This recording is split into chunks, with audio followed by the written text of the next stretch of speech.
In today's video, I have a whole bunch of activities for name recognition. Hey you guys, it's Christina with the Purple Alphabet. We are talking names today. Learning names, name recognition, the whole shebang. I got a ton to go through, so let's get started.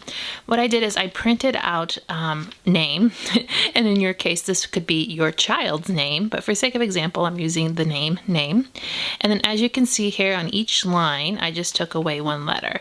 So then what you can do with your child is have them fill in the blanks. So obviously, this would be the N, this would be an NA, this N-A-M-E. If you want to do this multiple times, you can use a reusable dry erase pocket. This one is from Dollar Tree for only $1. You can use a sheet protector if you don't have one of those, and then I've also seen these at places like the Learning Store.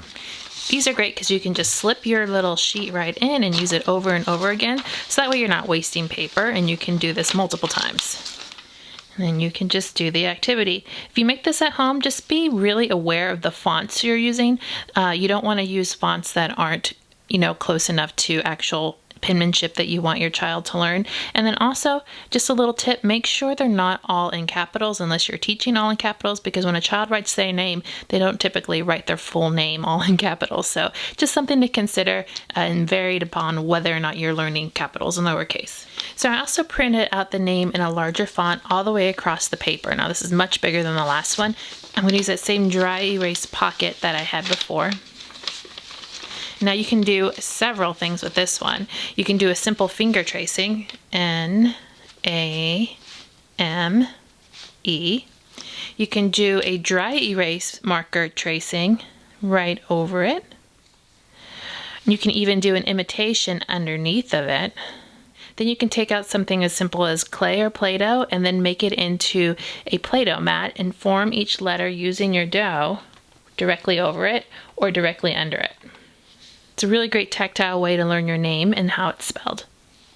If you don't want to break out the Play-Doh, you can probably find some other materials around the house like pom-poms, and you can use them to trace the letters as well. And if this is too easy, just putting the pom-poms directly on, you can introduce some tools. I have these tools. They just do different kinds of things. You can use tweezers as well. And once again, just a little bit more difficult of a task to get those pom-poms out there. Another great way to get some use out of this and name practice is to take it out of this little dry erase pocket, and then you just have the sheet of paper. You can take some stickers and trace with the stickers. And this is a great fine motor control activity as well, peeling off the stickers and then applying them. Really great for those little hands and strengthening those muscles. And you would just follow along every letter. A couple days ago, I did a video about using glue for fine motor exercises. This is another great opportunity to do that, and where you would trace the letter with your glue bottle, so you're learning control on how to use a glue bottle. So this is probably for your older preschooler who knows how to control the glue flow.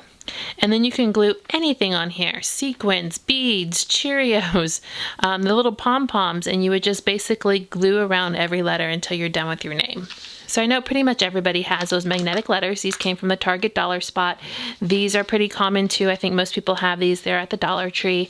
And what you can do with these are kind of a mix-up. So you would take the letters of your name, and this really only works if you have, one of each letter of your name. If you have multiple A's in your name, you might need an additional set or look for an alternative. But you would mix up the letters in your name, and now your child has to figure out how to spell them. So obviously this is all mixed up, so it'd be in this order. So putting them in the right order. Now, if switching up the letters like this becomes too easy, add in more letters into the pot. And now your child has to find the letters to spell their name in the correct order out of all of the letters. Now, if you don't have these magnets at home and you can't find them in the stores, consider other things like maybe even some stickers, ABC stickers you could do this with, put them on little pieces of paper, use them that way. ABC flashcards, Scrabble tiles would work, building blocks that have letters on them. Look around, see what you have, and I bet you will have more materials and ways to recreate these activities. If you guys are on Instagram, make sure to tag me with your activities. I would love to see how you take this inspiration and make it your own for learning activities with your children. That's probably one of my favorite things to see on Instagram. Let me know in the comments what you think of these activities.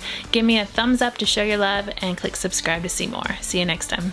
And of course you can cut these to size as well, depending on how big you want, or you can use whatever colors